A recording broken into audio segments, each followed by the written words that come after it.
Bonjour, aujourd'hui je vais vous lire le message du jour du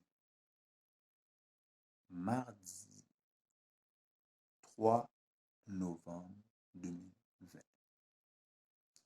Un renoncement quotidien.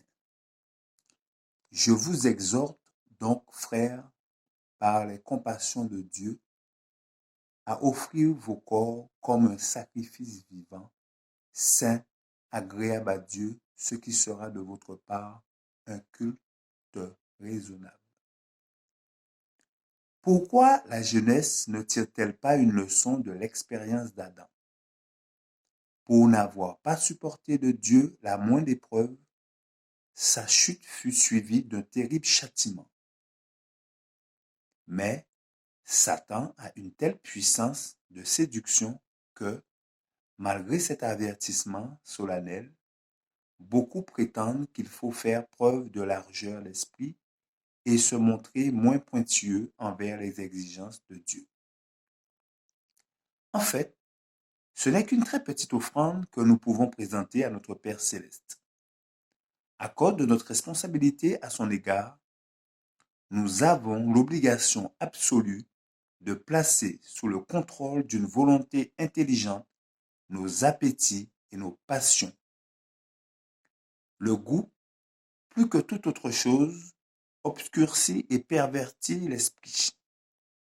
Chez beaucoup de personnes, Satan affaiblit les forces mentales par l'intempérance, puis il fait de ses victimes l'objet particulier de ses tentations pour les pousser encore plus loin sur le chemin de la désobéissance et de l'iniquité.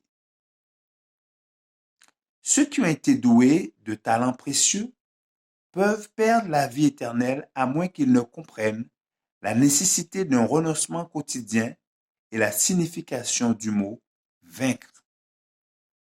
Beaucoup de personnes n'ont pas une vigueur normale parce qu'elles souffrent de maux dus à leur appétit déréglé et à des pratiques dégradantes.